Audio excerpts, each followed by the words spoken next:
Hi guys, welcome to channel कैफेल academy. दोस्तों, इससे पहले आप लोग देखे थे सब्जेक्ट वर्ब एग्रीमेंट पार्ट 3। अभी हम लोग देखने जा रहे हैं सब्जेक्ट वर्ब एग्रीमेंट पार्ट 4। आइए इसे विस्तार से समझते हैं। जब हम वन ऑफ का प्रयोग करते हैं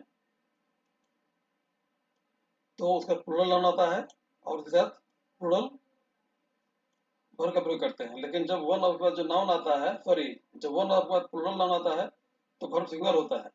लेकिन अगर वन ऑफ के बाद प्लूरल नाउन आता है और उसके साथ रिलेटिव प्रोनाउन हु, व्हिच या किसी और चीज का प्रयोग करते हैं तो उसके साथ जो रिलेटिव प्रोनाउन के साथ जो वर्ब आता है वो उसके एंटीसीडेंट प्लूरल के हिसाब से प्लूरल वर्ब का प्रयोग होता है। ये हम ऑलरेडी बता चुके हैं आप लोगों को। अभी हम बताने जा रहे हैं अब इससे आगे।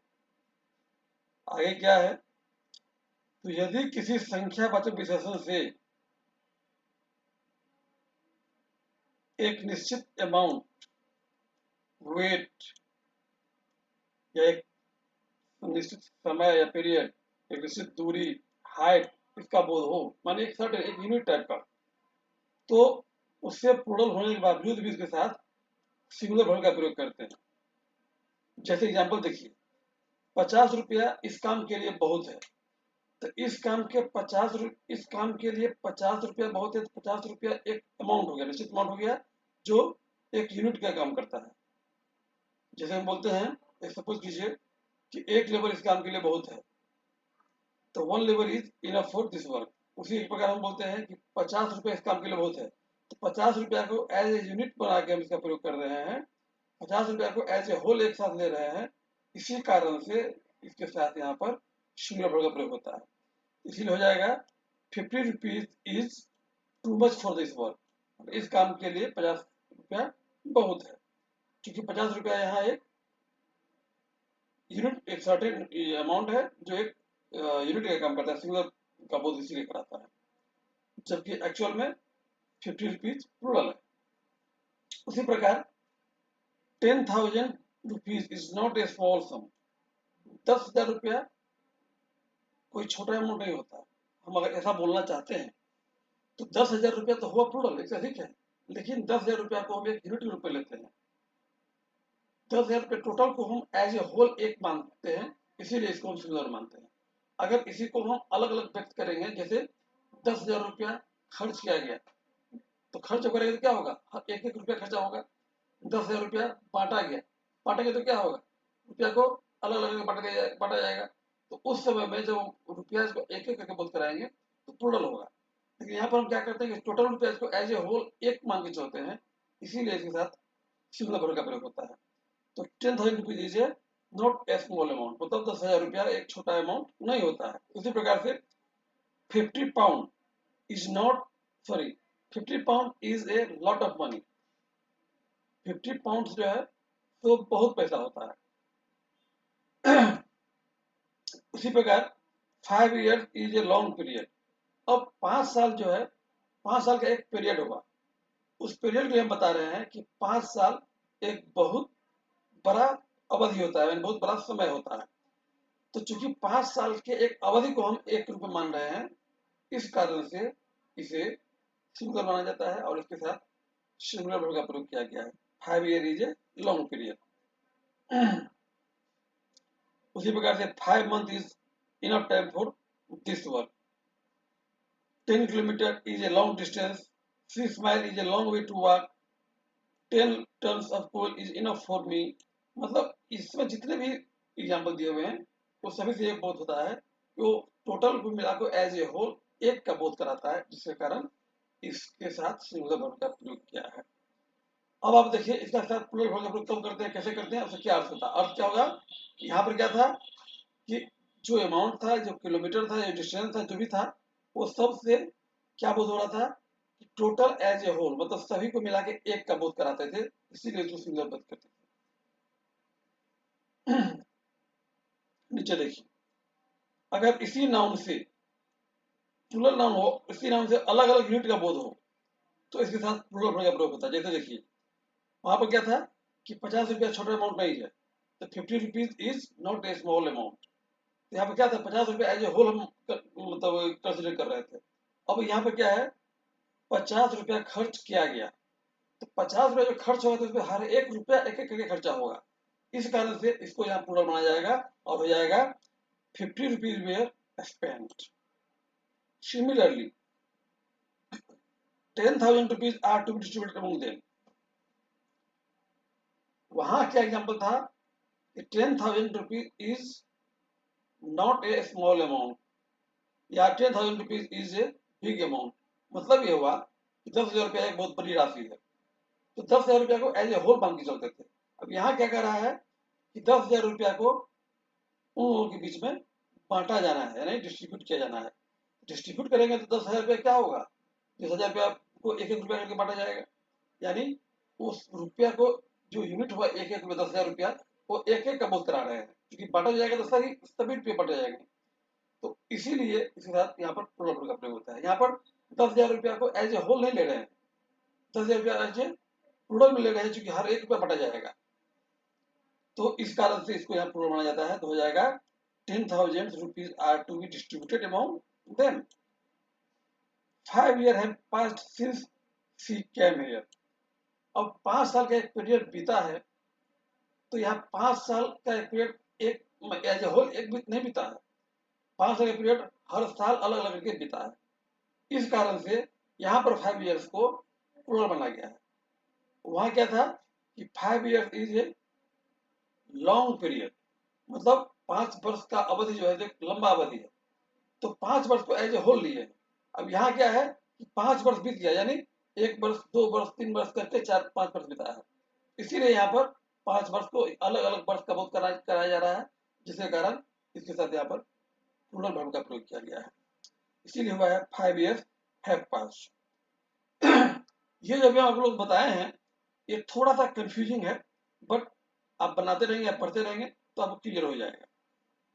अभी जो बताए हैं, अभी इसमें कुछ डाउट है तो बताइए, थोड़ा सा और बता देंगे। हाँ सर, ये 5 years वाला जो सेंटेंस है वो आप फिर से एक्सप्लेन करें। ये सब लास्ट वाला जी सर। 5 years मैंने 5 साल, ऑलरेडी प्लूरल नाउन है, ये तो कंफर्म है। अब इसके बाद जो शब्द आते हैं उससे आप देखिए कि इस 5 years का मतलब क्या होता है। क्या 5 वर्ष जो है तो हर 5 वर्ष का बोध करा रहा है अलग अलग, या 5 वर्ष को एज ए होल बोध करा रहा है। कोई आदमी अनम्यूट है, म्यूट हो जाइए।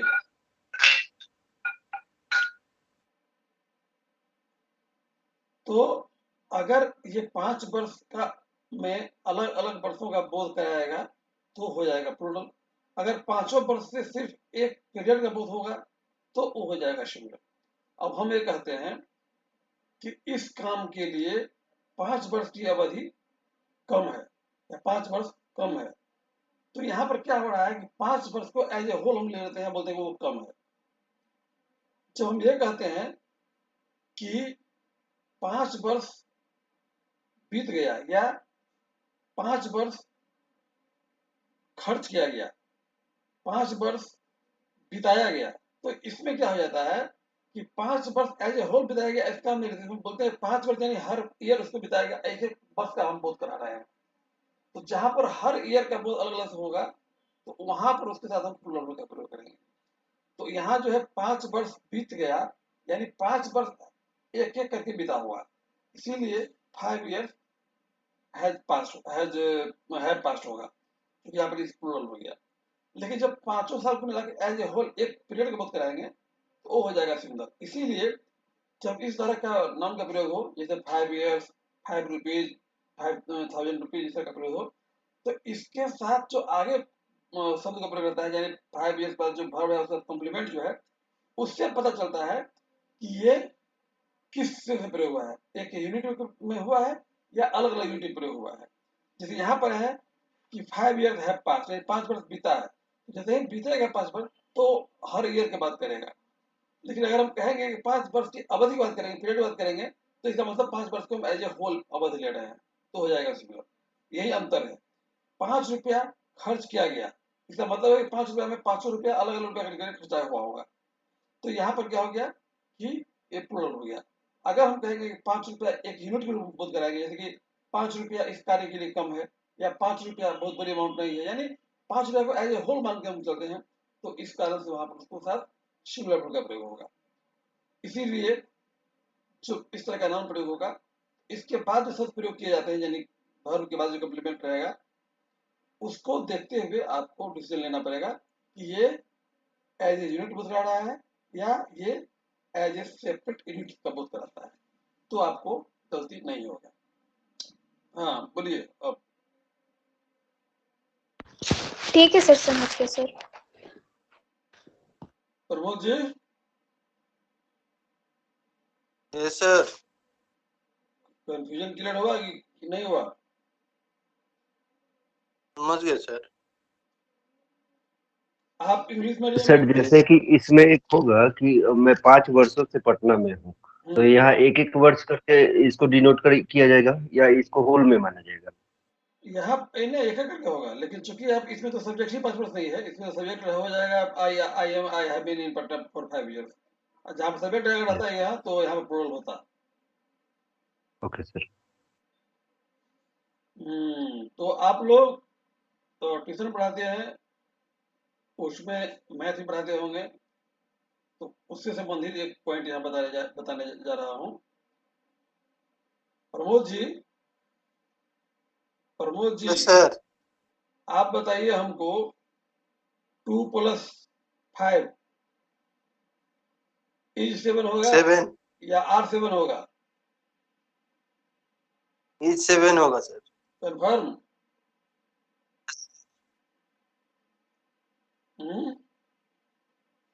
Yes sir. Shrikant ji. Sir यही ना होगा 2 + 5 = 7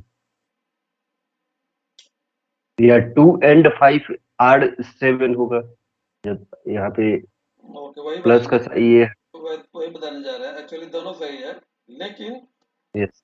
अर्थमेटिक में जब हम बताएंगे, मैथमेटिक्स में जब हम प्रयोग करते हैं, तो जनरली इस तरह के सेंटेंस में सिंगुलर का प्रयोग करते हैं, लेकिन प्लूरल भी गलत नहीं है।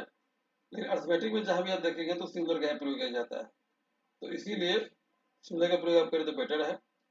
लेकिन सिंगुलर तथा प्लूरल दोनों का प्रयोग आप कर सकते हैं। जैसे देखिए 2 and 2 is 4, माने 2 और 2 4 होता है, ये भी सही है। और अगर आप कहते हैं 2 and 2 are 4, वो भी सही है। लेकिन मैथमेटिक्स में जहाँ भी देखिएगा तो वहाँ पर इस का ही प्रयोग किया गया रहेगा। 2 and 2 makes 4 होता है, लेकिन 2 and 2 make 4 कहेंगे तो भी गलती नहीं होगा।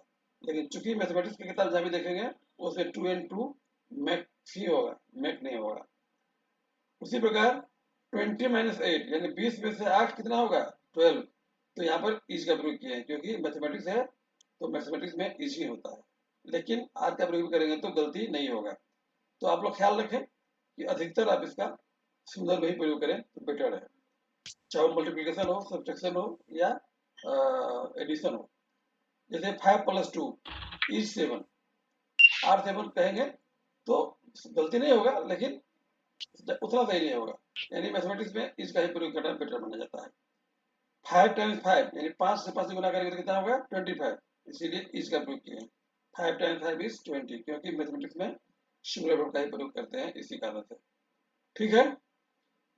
नेक्स्ट है कुछ ग्रुप ऑफ वर्ड्स है, जैसे a set of, a chain of, a team of, a bunch of, a crowd of, a group of, a class of, an army of. ये जितना वर्ड है ये सब ग्रुप यानी समूह का बोध कराता है। तो इसके बाद जो नाउन आएगा वो नाउन प्लूरल होता है, क्योंकि उसी नाउन से एक ग्रुप फॉर्म होता है। तो निश्चित रूप से जब ग्रुप फॉर्म होगा तो एक से अधिक ही होगा, इस कारण से इसके बाद जो नाउन आता है वो प्लूरल होता है। लेकिन जो वर्ब आता है वो सिंगुलर होता है। क्यों? क्योंकि सब्जेक्ट उसमें होता है यही वर्ड, ए सेट ऑफ या ए चेन ऑफ, यही होता है सब्जेक्ट। इसके बाद जो नाउन आता है वो सब्जेक्ट नहीं होता है, इसी कारण से वर्ब सिंगुलर होता है। कैसे? अब एग्जांपल से पता चलेगा। देखिए, ए सेट ऑफ कॉम्स, कंघा का एक सेट खरीदा गया, हैज बीन बाउट। यहाँ पर हैज का प्रयोग किया, क्यों? क्योंकि सेट ए सेट ऑफ क्या है? सब्जेक्ट है हैज का, कॉम्स सब्जेक्ट नहीं है। उसी प्रकार ए चेन ऑफ इवेंट्स माने घटना का एक सिलसिला हैज टेकन प्लेस, हुआ है। तो हुआ है कौन सी? घटना का सिलसिला हुआ है। सिलसिला हुआ यानी ए चैन, तो ये चैन क्या है, सब्जेक्ट है। उसी तरह से a team of player has arrived, माने प्लेयर का एक समूह आ चुका है। कौन आ चुका है, समूह, किसका, तो प्लेयर का। सब्जेक्ट क्या है, ए टीम। तो इसीलिए सब्जेक्ट जो वर्ड हम बताए थे, जो ग्रुप इंडिकेशन है, जो ग्रुप का इंडिकेट करता है, वो होता है सब्जेक्ट। इसीलिए वो सिंगुलर है तो सिंगुलर का प्रयोग करेंगे। अगर इसी में रहता एक टीम के बदले में रहता टीम्स ऑफ प्लेयर, तो फिर प्लूरल फॉर्म होता। तो याद रखिए जो वर्ड भी हम बताए हैं उसके बाद हमेशा प्लूरल नाउन, लेकिन वर्ब सिंगुलर। हाँ, वर्ब प्लूरल कब होगा, जब जो वर्ड हम बताए थे, जैसे a set of, a chain of बताए थे, इसको प्लूरल में करते हैं, यानी ए सेट ऑफ के बदले में हम सेट्स ऑफ करेंगे, चैन ऑफ के बदले में चैन सब बोलेंगे, तो हो जाएगा प्लूरल। ठीक है। ओके तो सर सेट्स ऑफ कॉम्स तो होगा हाँ सर, हाँ, होगा होगा। Sets of combs. हाँ हाँ, सेट्स ऑफ कॉमा मतलब कंघा के बहुत सारे सेट, ये हो गया करेंगे मतलब।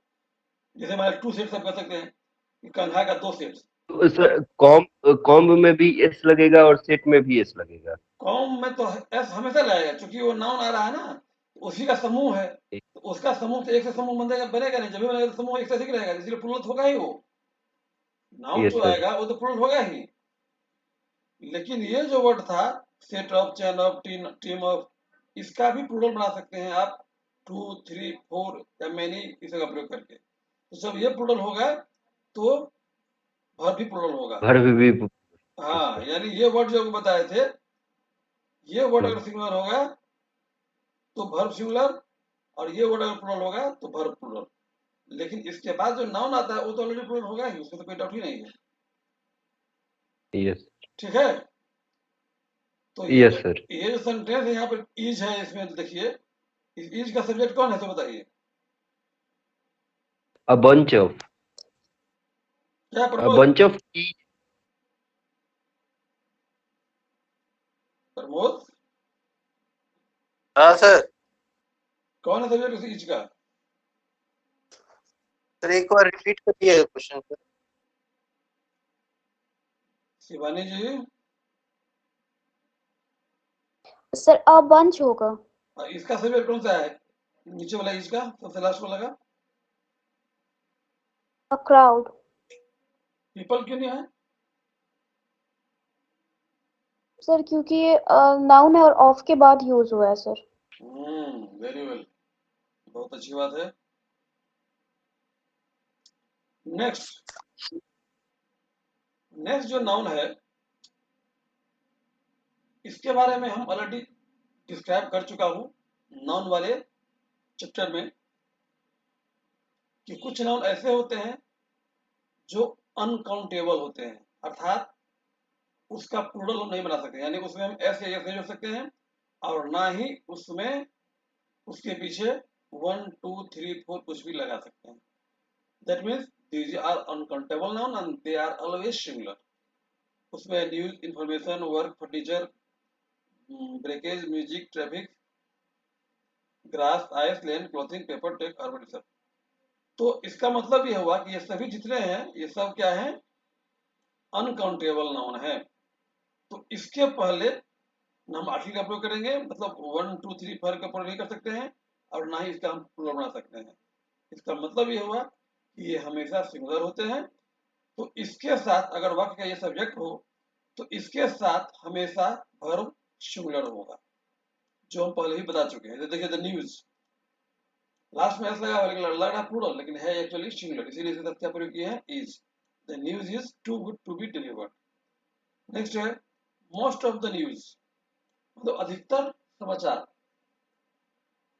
वाज अनबिलीवेबल, यहाँ भी वाज का प्रयोग किया है। क्यों, क्योंकि सब्जेक्ट क्या है, most of the news, news क्या है, अनकाउंटेबल नाउन, क्योंकि अनकाउंटेबल नाउन का अधिकतर यानी अनकाउंटेबल ही यानी सिंगुलर ही, इसीलिए वाज का प्रयोग हुआ। All the information, information uncountable है इसीलिए यहाँ पर वाज का प्रयोग किया है।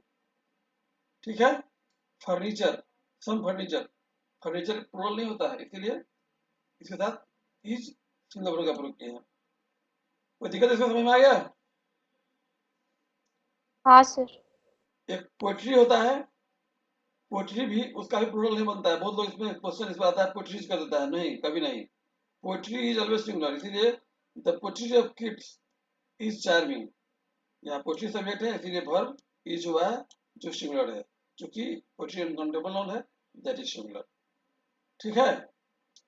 अब क्या है कि जितना भी नाउन बताए थे उसमें से कुछ नाउन ऐसा होता है जिसका प्लूरल हम उसके पहले कुछ शब्द जोड़ के बना सकते हैं, जैसे ए पीस ऑफ, या pieces of, N item of, items of, A bits of, a bit of, bits of, A pile of, piles of.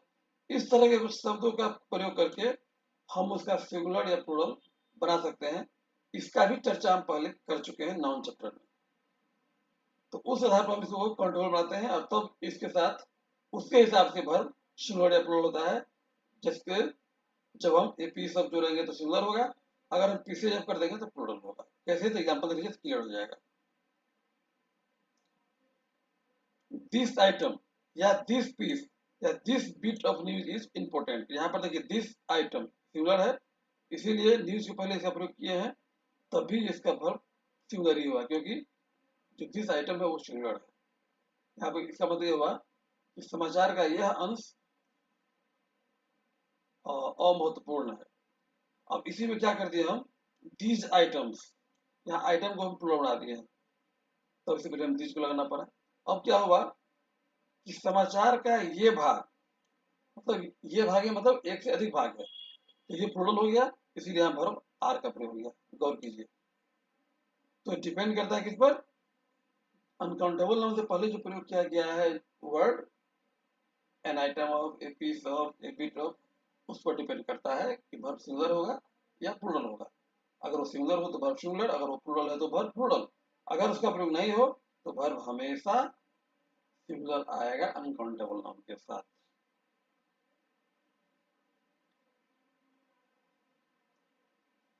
देखिए, a piece of bread cost RS2, मतलब रोटी का एक टुकड़ा का कीमत 2 रुपया है। यहाँ पर रोटी का एक टुकड़ा, हम ब्रेड को अनकाउंटेबल मानते हैं। ध्यान रखिए, हम लोग हिंदी वाले बोल देते हैं एक रोटी दो, दो रोटी दो, लेकिन इंग्लिश में ब्रेड हमेशा अनकाउंटेबल नाउन होता है। इसीलिए हम ये नहीं कहेंगे give me 1 bread, give me 2 breads, कभी नहीं कहेंगे। गिव मी मैनी ब्रेड्स कभी नहीं कहेंगे, क्योंकि ब्रेड अनकाउंटेबल नाउन है, इसीलिए इसमें एस नहीं लगेगा। हाँ, इसको सिंगुलर पर बनाने के लिए इसके पहले हम पीस ऑफ का प्रयोग कर सकते हैं। जैसे ए पीस ऑफ ब्रेड, मतलब एक रोटी का कीमत 2 रुपया है। अब इसमें एक पीस है, एक रोटी के बारे में बताया। अगर हम 2 रोटी कहेंगे तो हो जाएगा 2 पीसेज। तो आप गौर कीजिए, 2 पीसेज ऑफ ब्रेड यानी रोटी का 2 पीस, यानी प्लूरल हो गया, तो वर्ब क्या हो जाएगा, हैव, इसीलिए यहाँ पर हैव हुआ है। अगर 1 पीस रहता तो होता हैज। ऊपर में देख लीजिए, ए पीस ऑफ ब्रेड है, इसीलिए कॉस्ट लगा है, हमारे भर में एस लगा है, जो सिंगुलर बताता है। ठीक है, क्लियर है आप लोगों को? Yes sir. Yes Manish yes जी, सर। हाँ जी क्लियर है ना? Yes sir. हाँ क्लियर हो गया है। ओके। अब वेज, सर आज WAGS, सर आज आप स्क्रीन शेयर नहीं कर रहे सर। स्क्रीन शेयर नहीं कर रहे हैं?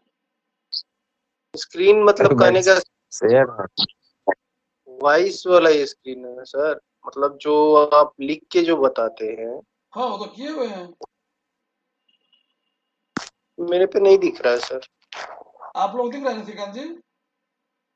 हाँ दिख रहा है। Yes sir. उसको हम अंडरलाइन करते पीला तो भी दिखता होगा। हाँ सर, हाँ सर। पर मुझे मेरे में नहीं हाँ। दिख रहा सर। आपका नेटवर्क कमजोर होगा, फिर से तो रिमूव होगा, फिर से ही कीजिए।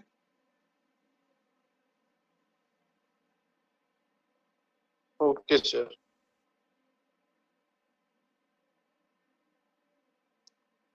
तो वेजेस, इसका प्रयोग पहले सिंगुलर नाउन के रूप में होता था और इसका अर्थ होता था रिवार्ड, इनाम के सेंस में। हालांकि वेजेस का अभी जो मीनिंग होता है उसका मतलब होता है मजदूरी या वेतन। और पहले इसके साथ जब रिवार्ड अर्थ होता था तो इसके साथ सिंगुलर वर्ब का प्रयोग होता था। अभी भी अगर इसका अर्थ रिवार्ड होगा तो सिंगुलर भी होगा, लेकिन अभी मॉडर्न युग में वेजेस को प्लूरल माना जाता है और इसके साथ वर्ब प्लूरल का प्रयोग किया जाता है। देखिए, the wages of sin is death, मतलब पाप का इनाम यानी पाप का फल मौत है, तो यहाँ पर वेजेज को सिंगुलर माना जाता है, इसीलिए इज का प्रयोग किया है। लेकिन his wages are very high, यहाँ पर जो वेजेज का प्रयोग है इसका अर्थ है तो his wages are very high, तो यहाँ जो वेजेज है इसका मतलब हुआ कि उसका वेतन, और हम बता चुके हैं कि मॉडर्न में इसको प्लूरल माना जाता है खासकर वेतन के केस में, तो इसीलिए इसके साथ हम आर का प्रयोग किए हैं। तो his wages are very high, that's. तो वेज के बारे में यही दो इंपॉर्टेंट पॉइंट था कि वेज को पहले सिंगुलर माना जाता था और वेज का अर्थ रिवार्ड होता था, और वेज का अर्थ अब वेतन भी होता है, तो उस केस में इसके साथ प्लूरल का ही प्रयोग होता है। नेक्स्ट, नाउन चैप्टर में हम बता चुके हैं कुछ वर्ड ऐसे होते हैं जो कलेक्टिव नाउन होते हैं, जैसे Q, committee, government, public, audience, army, जितने भी नाउन है सब कलेक्टिव नाउन है। तो इसका प्रयोग हम एज ए नाउन भी करते हैं, एज ए सिंगुलर नाउन भी करते हैं, क्योंकि जब एज ए होल लेते हैं तो जैसे अभी बताया था संख्या के बारे में 50 रुपीज, तो एज ए होल एक का बोध कराएंगे सिंगुलर होगा, जब अलग अलग बोध कराएंगे तो प्लूरल होगा। सिमिलरली ये जो भी नाउन है Q, committee, government, public, audience और जो है ये सब कलेक्टिव नाउन है, तो जब इसको एज ए होल एक का बात बोध कराएंगे तो इसके साथ होगा सिंगुलर वर्ड, लेकिन जब इसके अलग अलग मेंबर का बोध कराएंगे तो ये हो जाएगा प्लूरल, उसमें इसको बोला जाता है नाउन ऑफ मल्टीट्यूड, जो हम नाउन ऑफ बता चुके हैं। कलेक्टिव नाउन को ही बोलते हैं नाउन ऑफ मल्टीट्यूड। जब कलेक्टिव नाउन के प्रत्येक मेंबर के बारे में अलग अलग बोध कराएंगे तो उससे कहेंगे नाउन ऑफ मल्टीट्यूड, और तब ये होता है प्लूरल। जैसे देखिए एग्जाम्पल बताते हैं, पता चल जाएगा।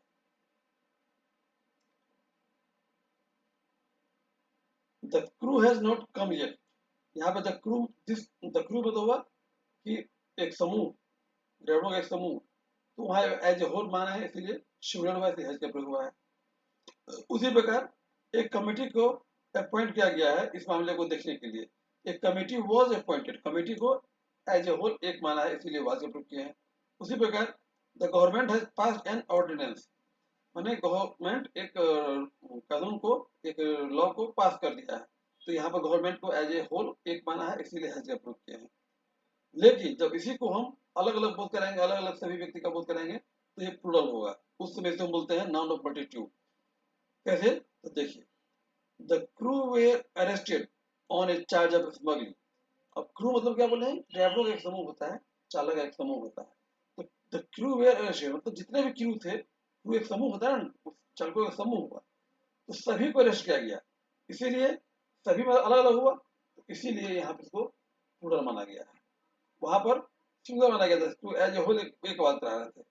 उसी प्रकार the committee are considering your proposal, आपके प्रपोजल पर कमेटी, आपके प्रपोजल को कमेटी कंसीडर कर रहा है, तो कमेटी में जितने मेंबर हैं सब उस पर सोचते हैं, सभी इस पे सुनते हैं, तो इसीलिए कमेटी का हर मेंबर के बारे में बोध करा रहे हैं, इसीलिए कमेटी का प्रयोग यहाँ पर एज ए प्लूरल हुआ है, इसीलिए आर का प्रयोग हुआ है। इसी कंडीशन में इसको बोलते हैं नाउन ऑफ मल्टीट्यूड। यहाँ पर कमेटी को बोलेंगे नाउन ऑफ मल्टीट्यूड, यह कलेक्टिव नाउन नहीं है, यहाँ पर यह है noun of multitude. Similarly the government were at a loggerheads on this issue, मतलब इस इशू पर गवर्नमेंट लड़ने वाला, झगड़ने वाला, जिद बनाए हुए है, तो गवर्नमेंट यानी गवर्नमेंट के जितने भी मेंबर हैं, मतलब मंत्री जितने भी लोग हैं, सारे के सारे इस पर अड़े हुए हैं, इसीलिए यहाँ पर गवर्नमेंट को प्लूरल बनाया गया है। तो ये डिपेंड करता है सेंटेंस का सेंस किस तरह से क्या कह रहा है, और उससे हिसाब से आपको समझना पड़ेगा कि इसमें इंडिविजुअलिटी सबको अलग अलग बोध करा रहा है या सबको मिला के एक का बोध करा रहा है। ठीक है, ओके सर। गाइस, स्पेशली प्रगति, गुलाब साहब, आप लोगों को हम बता चुके हैं कि देयर और इट, इस दोनों का प्रयोग एज इंट्रोडक्टरी सब्जेक्ट के रूप में या डमी सब्जेक्ट के रूप में होता है, उस समय इसका कुछ अपना अर्थ नहीं होता है, और वर्ब जो आता है वो इसके हिसाब से नहीं आता है, बल्कि इसके बाद जो प्रयुक्त रहता है नाउन प्रोनाउन उसके हिसाब से आता है। जैसे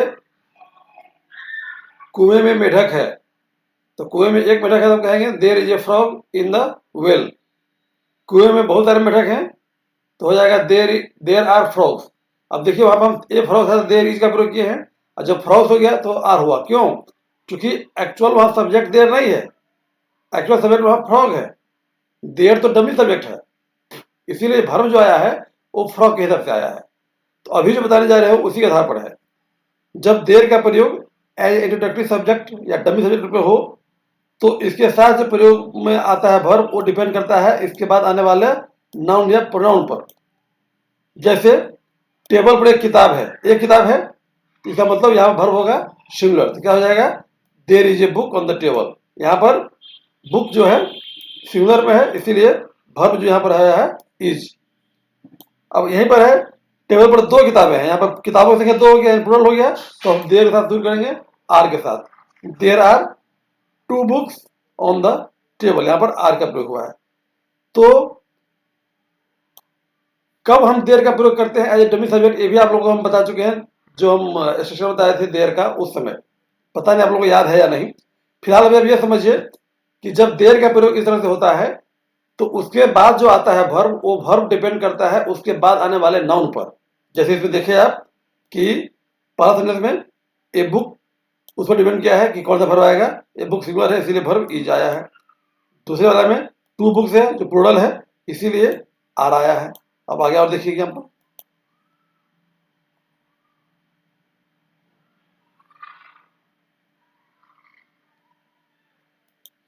जार में दूध है, जार मतलब होता है ना मग, मग को हिंदी में जार भी बोलते हैं, जग को। तो जार में बहुत दूध है, बहुत दूध, आप लोगों को पता है दूध क्या है, काउंटेबल है अनकाउंटेबल है गुलाब साहब? अनकाउंटेबल है सर। तो अनकाउंटेबल है तो सिंगुलर है प्लुरल होगा, सिंगुलर होगा। इसीलिए देयर, इसीलिए इसमें क्या होगा, इज का प्रयोग हुआ, तो क्या हो जाएगा, there is a lot of milk in the jar. क्योंकि मिल्क अनकाउंटेबल है जिसे सिंगुलर बनाया जाता है, इसीलिए इसके साथ हम इज का प्रयोग किए हैं, कोई दिक्कत नहीं है। अब है इस काम में बहुत समस्या है, इसमें कोई पहला सेंटेंस जो पहला सेंटेंस है उसमें कोई दिक्कत नहीं होना चाहिए आप लोगों को। जार में बहुत दूध है, तो बहुत दूध यानी ए लॉट ऑफ मिल्क या मच मिल्क। तो मिल्क क्या है, अनकाउंटेबल नाउन है। तो चूंकि हम बता चुके हैं कि इस पे डिपेंड करता है जो नाउन आता है उसके आधार पर वर्ब का प्रयोग किया जाता है। तो देयर सेंटेंस शुरू किए और इज का प्रयोग किए। इज का प्रयोग क्यों किए, क्योंकि इसके बाद जो नाउन आया है मिल्क वो अनकाउंटेबल नाउन है, अनकाउंटेबल नाउन को हम सिंगुलर मानते हैं, इसीलिए सिंगुलर वर्ब का प्रयोग यहाँ पर इज का प्रयोग हुआ है, दैट्स ऑल। उसी प्रकार इस काम में बहुत समस्या है, बहुत समस्या यानी प्रॉब्लम। प्रॉब्लम क्या है, काउंटेबल या अनकाउंटेबल, ये आप लोगों को सोचना है। तो प्रॉब्लम क्या है, काउंटेबल है, तो काउंटेबल है और बहुत लिखे हैं यानी मतलब प्लुरल हो गया, तो ए लॉट ऑफ प्रॉब्लम्स हो गया। तो ए लॉट ऑफ प्रॉब्लम्स क्या है, प्लुरल नाउन है, इसीलिए इसके साथ जो वर्ब आया है वो क्या हुआ है, आर सही है। There are a lot of problems in this work.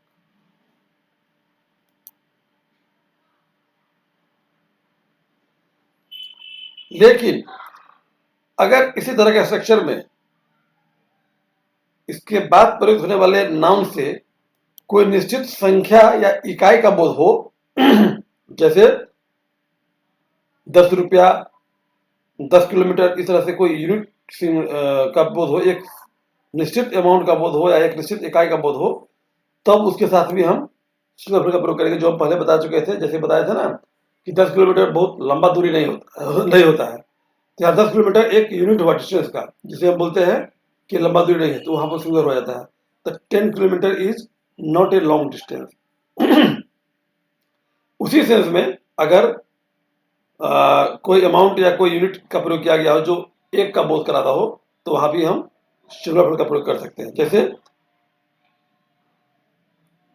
5 रुपया पे करना है, तो 5 रुपया एक निश्चित अमाउंट है, एक अमाउंट हो गया वो, इसीलिए इसे सिंगुलर माना जाता है। तो हो जाएगा देयर इज 5 रुपीज टू पे। अगर सिर्फ रहता कि 5 रुपया है तो होता देयर आर 5 रुपीज। यहाँ भी गौर कीजिए, समझने वाली बात है। अगर यहाँ पर टू पे को हटा दीजिएगा, सिर्फ यहाँ कहना है आपको कि 5 रुपया है, तब होगा देयर आर 5 रुपीज। लेकिन इसी में अगर लगा दिया है कि 5 रुपया पे करना है या पे करने को है, पे किया जाना है, तो क्या हो गया कि 5 रुपया एक निश्चित अमाउंट हो गया जिसको पे करना है, तो वो एक यूनिट के रूप में काम करता है, इसीलिए इसको सिंगुलर माना जाता है। तो इस कारण से यहाँ पर इसका प्रयोग हुआ है देयर इज 5 रुपीज टू पे। देना है कितना, 5 रुपया, जो एक सर्टेन अमाउंट है जो यूनिट का काम करता है। उसी प्रकार there is only another 20 kilometre to go. यहाँ पर इसका अर्थ क्या हुआ कि सिर्फ दूसरा 20 किलोमीटर है जो जाना है। जाना है कितना? 20 किलोमीटर। तो 20 किलोमीटर यहाँ जो है एक सर्टेन डिस्टेंस हो गया जो एक यूनिट का काम करता है, 20 किलोमीटर। इसी कारण से इसको यहाँ सिंगुलर माना गया है। तो हो जाएगा there is only another 20 kilometre to go. अगर यहाँ पर टू गो नहीं रहता तो हम यहाँ पर इज का प्रयोग करके आर प्रयोग कर सकते थे, लेकिन चूंकि जाना है, टू गो है, तो ये इसके कारण क्या होता है, जो 20 किलोमीटर इसको एक सर्टेन यूनिट बना दे रहा है, इसीलिए ये सिंगुलर माना जाता है, और कुछ खास नहीं।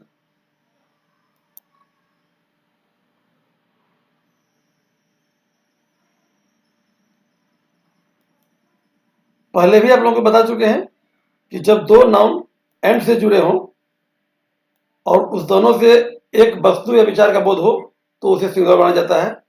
जैसे बताए थे राइस एंड करी, द हैमर एंड सिकल्स, इसे बताए थे। Horse and carriage, horse and carriage ये भी बताए थे। उसी तरह से बोलता है कुछ नाउन ऐसे होते हैं जो एक साथ प्रयोग, पेयर में प्रयोग होता है और उससे एक ही चीज का बोध होता है। जैसे कमिंग एंड गोइंग मतलब कमिंग एंड गोइंग जिसको बोलते हैं कि आना जाना, मेरा आना जाना लगा रहता है, तो मेरा आना जाना यहाँ हुआ तो आना जाना से एक ही बोध होता है कि मतलब मूवमेंट, तो इसको यहाँ पर सिंगुलर माना जाता है। लेकिन अगर हम ये कहेंगे कि कोचिंग जाना और कोचिंग आना बहुत समय लेता है तो यहाँ प्लूरल हो जाएगा। कोचिंग आना और कोचिंग जाना दोनों मिला करेंगे तो ये हो जाएगा प्लूरल। तो आपको ध्यान ये देना है कि जो दो वर्ड बराबर पेयर में आता है और उससे एक मूवमेंट का बात होता है, यानी एक यूनिट का बात होता हो, यानी दोनों से एक ही वस्तु का बात होता है, तो उससे सिंगुलर मानते हैं। यहाँ जो हम बोलते हैं कमिंग एंड गोइंग मतलब हो गया क्या कि आना जाना, there is much coming and going. हाँ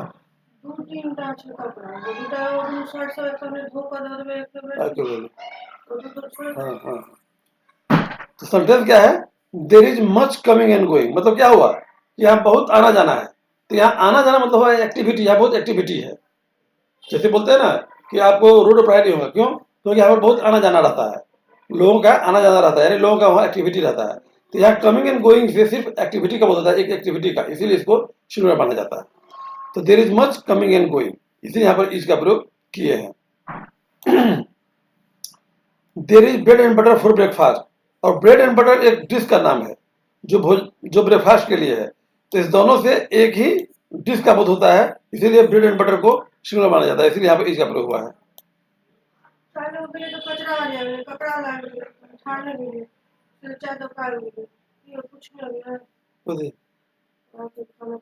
ब्रेड दे दे?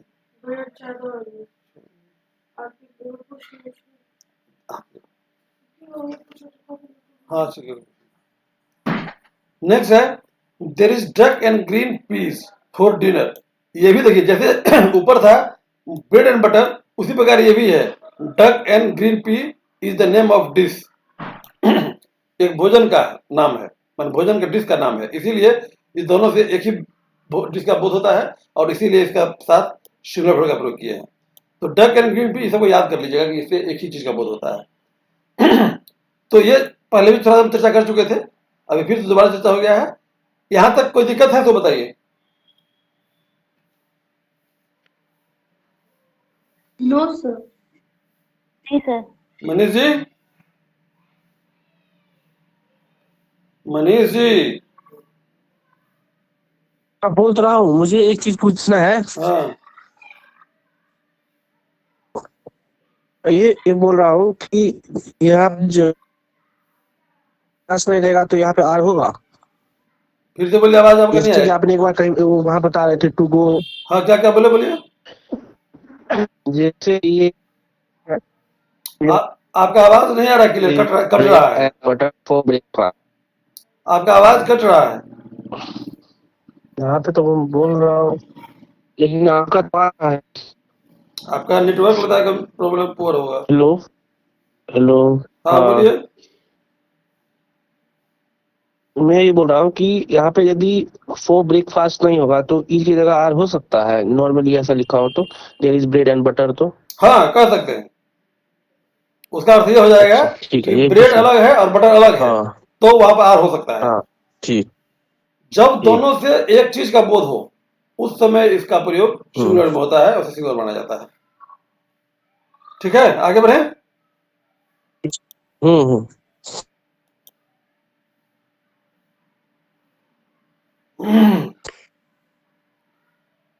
इसका प्रयोग भी बहुत मिलता है, इसे थोड़ा आप याद रखेंगे।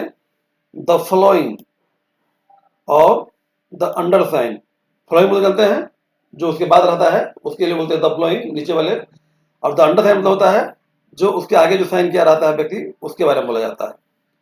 तो द फ्लोइंग द अंडरसाइन के साथ सिंगुलर तथा प्लूरल दोनों वर्ब का प्रयोग होता है, क्योंकि इसके बाद जो नाउन आता है उस पर डिपेंड करता है कि वर्ब क्या होगा। तो अगर इसके बाद जो नाउन आता है वो सिंगुलर होगा तो वर्ब सिंगुलर होगा, अगर इसके बाद अगर नाउन प्लूरल होगा तो वर्ब प्लूरल आएगा। जैसे देखिए, the following is the name of candidates.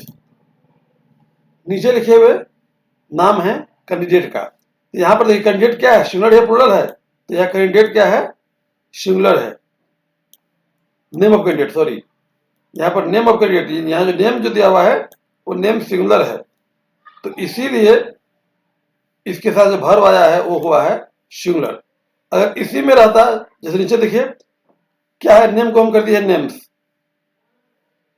माने यह कैंडिडेट जो एप्लीकेंट है उसके नाम नीचे दिए गए हैं, यहाँ नेम्स हो गया प्लूरल, तो इसीलिए वर्ब यहाँ पर हो गया है प्लूरल। फॉलोइंग के हिसाब से वर्ब सिंगुलर प्लूरल नहीं होता है। वर्ब किसके हिसाब से होगा, तो फॉलोइंग के बाद जो नाउन या प्रोनाउन आते हैं उसके हिसाब से वर्ब सिंगुलर या प्लूरल होते हैं। यह लागू होता है फॉलोइंग के साथ भी और अंडरसाइन के साथ भी। एक और एग्जांपल देख लीजिए, following is the weather report. यहाँ पर देखिए द वेदर रिपोर्ट सिंगुलर है, इसीलिए इज का प्रयोग किए हैं। यहीं पर हम यहाँ रिपोर्ट कर दिए तो यहाँ आर का प्रयोग हो गया।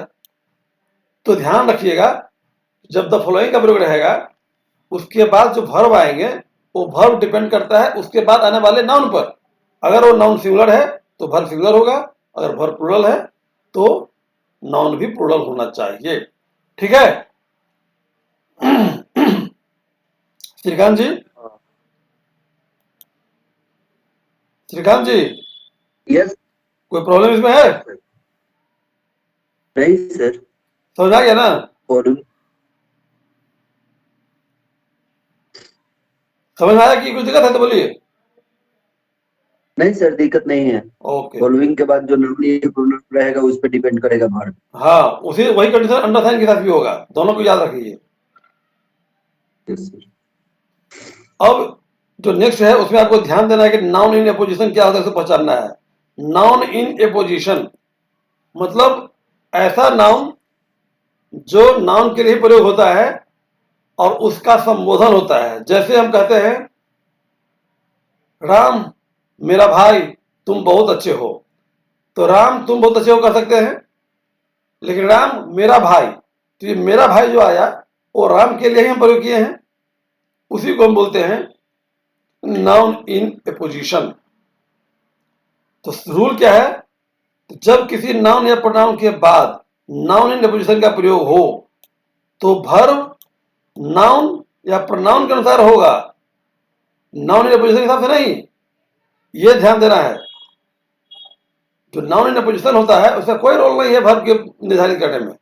वर्ब का निर्धारण जो नाउन या प्रोनाउन प्रयोग रहेगा उसके हिसाब से होगा, नाउन इन एपोजिशन के हिसाब से नहीं होगा। जैसे पहला सेंटेंस देखिए, मोहन मेरा भाई तेज है, मतलब हुआ कि मोहन तेज है और मोहन के लिए मेरा भाई का प्रयोग किया गया। तो मेरा भाई यहाँ पर क्या है, नाउन इन एपोजिशन, इसके हिसाब से वर्ब नहीं आएगा। हालांकि यहाँ दोनों सिंगुलर है, सिंगुलर प्रयोग का ही प्रयोग होगा, अलग बात है। आगे और एक देखिएगा एग्जाम्पल, जब नाउन इन एपोजिशन सिंगुलर रहेगा और एक्चुअल नाउन जो रहेगा वो प्लूरल में रहेगा तब भी वर्ब प्लूरल होगा, सिंगुलर नहीं। आगे देखेंगे तो क्या हो गया, Mohan my brother is intelligent. अब देखिए, तुम मेरे दोस्त ईमानदार लड़के हो। अब यहाँ तुम क्या है, यू हो गया, यू के साथ क्या होता है, आर होता है। लेकिन यहाँ नाउन इन एपोजिशन क्या है, मेरे दोस्त यानी माय फ्रेंड। माय फ्रेंड क्या है, सिंगुलर है। तो बहुत लोग क्या समझ लेते हैं कि यहाँ जो माय फ्रेंड है ये सिंगुलर है, तो यहाँ पर सिंगुलर का प्रयोग होना चाहिए। नहीं, यही रूल है कि वर्ब का निर्धारण नाउन इन ए पोजीशन द्वारा नहीं होता है। वर्ब का निर्धारण नाउन या प्रोनाउन जो शुरू में प्रयुक्त किया रहता है उसके हिसाब से होगा।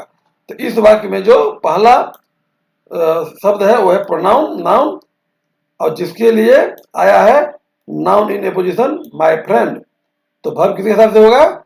यू के हिसाब से होगा, ना कि माय फ्रेंड के हिसाब से। इसीलिए you are an honest boy सही है। ये जो हम बताए समझ में आया आप लोगों को? सर एक बार और हाँ पहले तो श्रीकांत जी आपको ये समझना है कि नाउन इन ए पोजीशन क्या होता है। तो नाउन इन ए पोजीशन मतलब होता है कि ऐसा शब्द या ऐसा नाउन जो किसी नाउन या प्रोनाउन के लिए प्रयुक्त किया गया हो और उससे उसको एड्रेस किया जाता हो, यानी संबोधन किया जाता हो। जैसे जैसे दशरथ जी बोलते हैं राम को, राम मेरा बेटा तुम बहुत प्यारे हो। तो राम मेरा बेटा जो है वो एड्रेसिंग वर्ड होगा, उसी को बोलते हैं नाउन इन ए पोजीशन। जैसे आप ही किसी को बोलिएगा कि सोहन मेरा जिगरी दोस्त बहुत अच्छे हो, सोहन बहुत अच्छे हो, लेकिन सोहन के लिए आप प्रयोग किए हैं मेरा जिगरी दोस्त। तो मेरा जिगरी दोस्त जो है ये होता है नाउन इन ए पोजीशन, इसका प्रयोग सेंटेंस में किया जाता है। तो रूल ये है कि जब हम नाउन इन ए पोजीशन का प्रयोग करते हैं तब भी जो वर्ब होता है वो नाउन या प्रोनाउन के हिसाब से होगा, नाउन इन ए पोजीशन के हिसाब से नहीं होगा। जैसे इसमें देखिए दूसरा सेंटेंस, तुम मेरे दोस्त ईमानदार हो, तो यहाँ पर मेरे दोस्त हो गया नाउन इन ए पोजीशन और तुम हो गया प्रोनाउन। तो वर्ब तुम के हिसाब से आएगा, प्रोनाउन के हिसाब से आएगा। नाउन इन ए पोजीशन जो है मेरे दोस्त उसके हिसाब से नहीं आएगा। तुम क्या है? यू, जिसे प्लूरल माना जाता है, और मेरा दोस्त क्या है? My friend, singular. तो बहुत लोग गलती से क्या करते हैं कि माय फ्रेंड के हिसाब से यहाँ पर इज का प्रयोग कर देते हैं, जो गलत है। सही क्या होगा? तो ये जो वर्ब है ये निर्धारित होगा यू के हिसाब से, जो नाउन या प्रोनाउन है उसके हिसाब से। नाउन इन पोजीशन जो माय फ्रेंड है उसके हिसाब से नहीं। तो क्या हो जाएगा? तुम, यू, मेरे दोस्त, माय फ्रेंड, ईमानदार लड़के हो, आर एन ऑनेस्ट बॉय। हम यहाँ पर इज एन ऑनेस्ट बॉय कहेंगे तो गलत हो जाएगा, क्योंकि वर्ब जो आर हुआ है उसका निर्धारण करने का जो आधार है वो है प्रोनाउन, जो शुरू प्रयोग हो गया है। यानी नाउन इन ए पोजीशन के आधार पर वर्ब का निर्धारण नहीं होगा, उसके आधार से नहीं होता है। ठीक है, अब बताइए। यस सर, ठीक। Sir noun in A position में दो कमा लगा रहता है, इसका पहचान यही है? हाँ, कमा तो लगा, मेरे हाँ, दोस्त- बिल्कुल बिल्कुल बिल्कुल। वो जो जिसके लिए प्रयोग होता है उससे कमा से अलग रहता है, अलग क्या रहता है। ओके सर, ठीक है सर। ओके, अब देखिए गुलाब साहब, यस सर। सुन रहे हो ना? समझ में आ रहा है ना?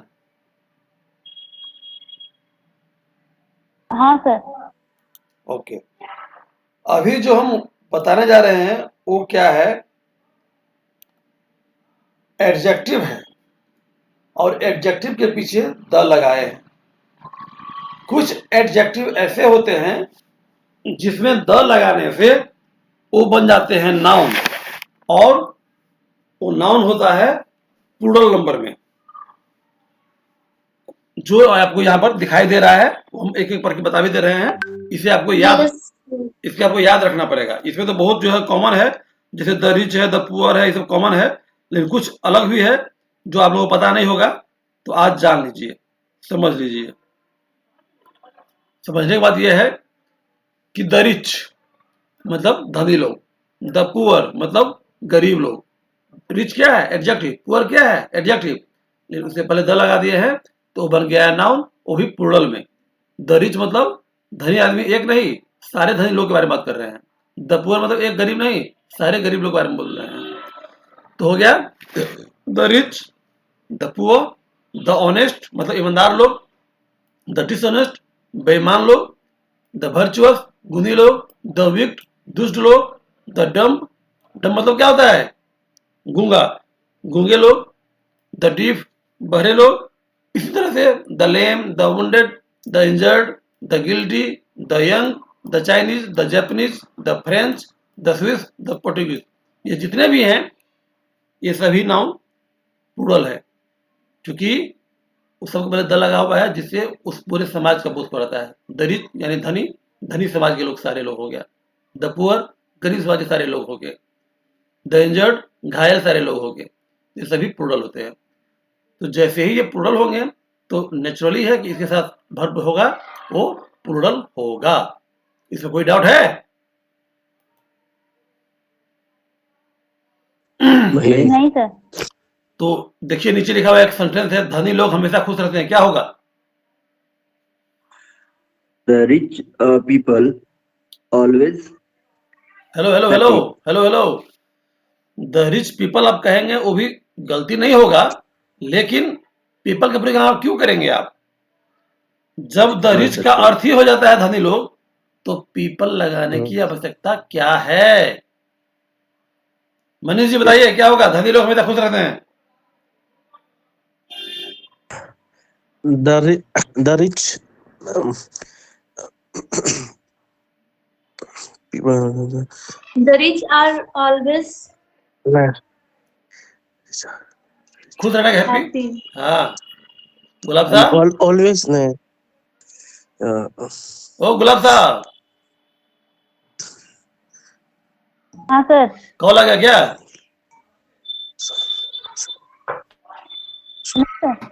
क्या होगा? धनी लोग हमेशा खुश रहते हैं। The rich are always happy है sir. The rich are always be happy. Be के नहीं जरूरत है ना, जब आर आप प्रयोग कर दिए तो बी के क्या जरूरत है? The rich are always happy, correct है? Happy हाँ Yes sir. फिर नीचे वाला बताइए। गरीब मतलब पूरा साधारण या साधारण त्याग हो जाएगा जनरली। पूरा The poor are generally honest। Correct. Next,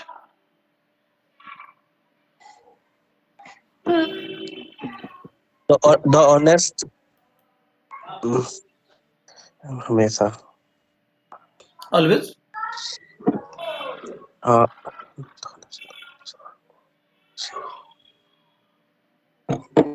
The honest always get prize. Get या gets? Get. Eight Gulab Sahab हाँ सर। आप बोल ही रहे हैं।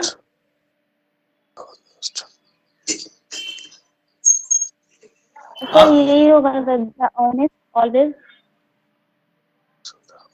हाँ क्या सर? आप बोले क्या नहीं अभी तक? सर मैं बना रही थी सर। ठीक है प्रगति, आपका सही है और ये भी सही है। यहाँ पर इसलिए आर नॉट ऑलवेज डिवाइडेड यहाँ पैसिव में कर दिया है, इसीलिए। अदरवाइज आप जो गेट का प्रयोग किया है वो भी सही है, कोई दिक्कत नहीं है। ठीक है, इस समझ में आ गया तो आगे बढ़े।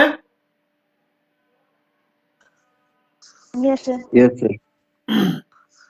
नेक्स्ट है, वन और टू के बाद प्लूरल नाउन तथा प्लूरल वर्ब का प्रयोग होता है। सब निश्चित रूप से है, क्योंकि जैसे ही इसमें क्या होगा, एक या दो, वन और टू मतलब एक या दो, तो जो भी नाउन आएगा वो टू के बाद आएगा।